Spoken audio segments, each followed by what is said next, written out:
प्यारे दोस्तों, बाबर आजम टीवी में एक मर्तबा फिर आप सबको खुशामदीद। एक सवाल आपसे पूछा जाएगा इस वीडियो के शुरू में कि ये बताइए कि न्यूजीलैंड के अगेंस्ट जो 5 मैचेस की T20 सीरीज हमने खेली, 4-1 से हम वो सीरीज हार गए अनफॉर्चुनेटली।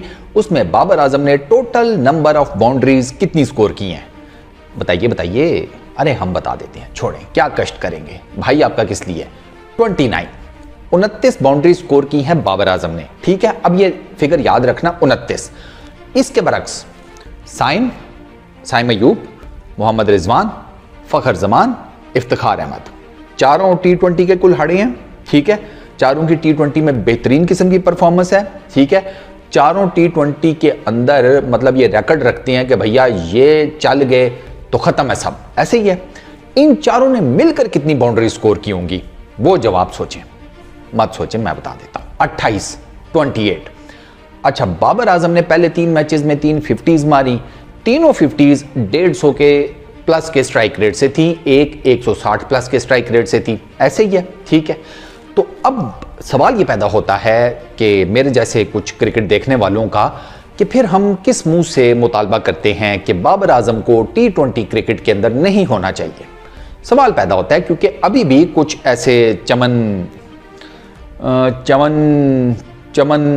लोग हैं, चमन, ठीक है, चमन से आगे तो आपको पता ही है, हाँ, वो चमन लोग अभी भी ये मुतालबा कर रहे हैं कि बाबर आजम का बेसिकली T20 क्रिकेट में रोल नहीं बनता। उनका बेसिकली लॉजिक सुने, वो कहते हैं कि बाबर आजम फिनिश नहीं कर पाता। ये बताओ भैया कि बाबर आजम फिनिशिंग रोल में क्या पाकिस्तान की टीम के अंदर है या नहीं है, पहले ये तो सवाल खड़ा हो जाए ना। बाबर आजम ही स्टार्ट करे, बाबर आजम ही बीच में स्कोर करे, बाबर आजम ही फिनिश करे, तो फिर बाकी जो हमने मिडिल ऑर्डर में रखे हुए हैं वो किस लिए रखे हुए हैं? गंदम की कटाई करने के लिए हैं। वो जो गंदम का भूसा होता है उसे वो कहीं ठिकाने लगाने के लिए, थ्रेशर चलाने के लिए, किस लिए रखा हुआ है भाई? उनका क्या काम है? उनकी सैलरीज भी फिर बाबर आजम को दे दो ना। सवाल पैदा होता है भाई, यहां पर कुछ कंडीशंस बनती हैं हर वक्त, बाबर आजम बाबर आजम बाबर आजम, बस कर दो भाई। कप्तानी से तो उसको निकाल दिया।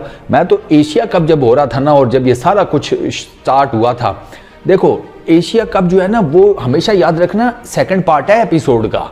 आप लोग पिछली जो एपिसोड है वो भूल जाते हैं, असल कहानी वहीं से, बीज वहीं पे डला था जब नजम सेठी ने बेसिकली खुसर फुसर की थी कि बाबर आजम को कप्तानी से 19-20 भी किया जा सकता है। उस पर्टिकुलर टाइम में बाबर आजम रन कर रहा था, तो किसी ने क्या भाई, जो बाबर आजम के नाकिद थे ना क्रिटिक्स, वो भी खड़े हो गए थे कि नहीं भाई, बाबर आजम को चेंज नहीं करना एज ए कप्तान, टीम का सारा बैलेंस आउट हो जाएगा। ठीक है, अब उस पर्टिकुलर टाइम में तो सारे चुप हो गए, लेकिन अंदर वो थी कि बाबर आजम को तो चेंज किया जा सकता है। फिर gradually Aahista Aahista Asia cup आया, और एशिया कप के बाद आपने देख लिया, मैं ना एशिया कप में बाबर आजम की कप्तानी के अगेंस्ट था, मैं वर्ल्ड कप में भी नहीं था।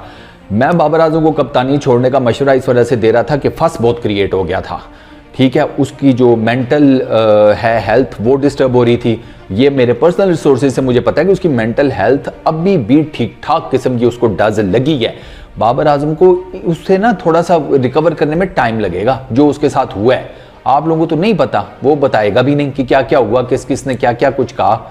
मतलब कौन से क्रिकेट बोर्ड का चेयरमैन अपने कप्तान के अगेंस्ट पहले स्टेटमेंट निकालता है, फिर इंटरव्यू देता है, फिर उसकी चैट लीक कर देता है? यार ये किधर होता है बताओ? अबे ऐसे तो यकीन करो सास बहू आपस में नहीं करती, नंदे अपनी भाभी के अगेंस्ट नहीं करती, जो हमारे जो पिछले चेयरमैन साहब थे वो करके गए हैं। तो बाबर आजम को ना रगड़ा लगाना छोड़ दें, बाबर आजम से निकलें, उस बुगत से बाहर निकलें, और जरा दुनिया का ना और भी चक्कर लगाएं। आपकी टीम में ना 10 और प्लेयर भी हैं, कभी उनके बारे में भी सोच लें। मैं हैरान होता हूं कि भाई उस बंदे की आप ट्रांजिशन चेक करें कि उसे पता था कि यार मेरे बारे में T20 से रिलेटेड क्या बातें हो रही हैं। टेस्ट क्रिकेट खेलकर सीधा आया T20 क्रिकेट में, और T20 क्रिकेट में उसने बेसिकली सबको शटअप कॉल दी है। ये शटअप कॉल है उसकी तरफ से। ठीक है, आखिरी 2 मैचेस में वो रन्स नहीं कर सका। ठीक है, स्टार्ट मिला, उन्हें कैपिटलाइज नहीं कर सका, कोई इशू नहीं है। पहले 3 मैचेस की तो बात कर लें। 3 मैचेस में तो उसने 3 50 मारी हैं, मैं बता रहा हूँ, तीनों 150 प्लस के स्ट्राइक रेट से मारी हैं। और आपको क्या चाहिए? पाकिस्तान में वो उस जितना किसी ने स्कोर ही नहीं किया।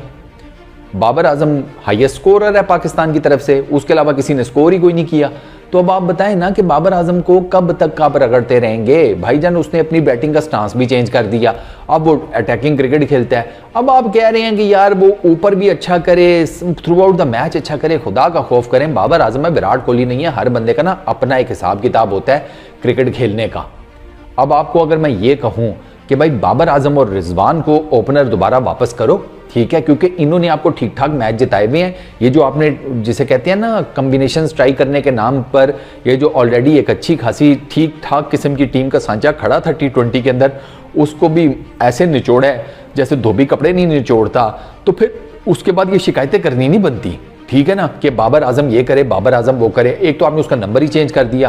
कितने साल से वो नंबर 1 या 2 पे खेल रहा है, कितने सालों से, अचानक से उसको नंबर 3 पर आना पड़ गया। वो तो शुक्र करें वो मान गया। मेरे जैसा होता सीधा हो जाता, वड़ो मैं नहीं जाता नीचे, मैं क्यों जाऊं भाई। मेरी और रिजवान की अच्छी खासी चल रही है। 200 प्लस के टारगेट हमने चेज करके दिए हुए हैं इस टीम को, जिनमें से 2 तगड़ी टीमों के अगेंस्ट, एक साउथ अफ्रीका के तो अगेंस्ट साउथ अफ्रीका में जाकर चेज किया था। 197 की पार्टनरशिप दी थी इन दोनों ने, 197 की। मुंह से बोलना आसान होता है, अक्सर ये जो इसके नाकद बैठे में बाबर आजम के, मैं तुम्हारी जेब में 197 रुपए नहीं पड़े होंगे इस पर्टिकुलर टाइम में, बातें करते हो तुम लोग। तो यार बाबर आजम से ना निकले, वो अपनी तरफ से फुल कोशिश कर रहा है, उसको सपोर्ट करें। इस टाइम पे उसको आपकी ज़रूरत है, ठीक है ना। वो रन जब करना शुरू कर देगा फिर आप लोग कहेंगे बाबर ये बाबर वो, फिर बाबर को क्या टेंशन है, अभी उसे आपकी ज़रूरत है। उसे थोड़ा सा और जिसे कहते हैं उसे सपोर्ट करें, उसे हिम्मत दें, वो आपके लिए तीनों फॉर्मेट्स में दोबारा रन करना शुरू कर देगा। और बाकी अब अपने जो बाकी कप्तान है ना उनकी तरफ भी जाएं, बाकी प्लेयर्स की तरफ भी जाएं। कोई फैंस के साथ लड़ रहा है, किसी का बल्ला नहीं चल रहा, किसी का बल्ला परले ग्राउंड में चलता है, अपने ग्राउंड में लेके आओ तो ठुस हो जाता है। तो हमारे तो और बड़े मसाइल है भाई। चलो इस वीडियो में इतना ही, अपना बहुत ख्याल रखिएगा। नेक्स्ट वीडियो में मुलाकात होगी। Peace out.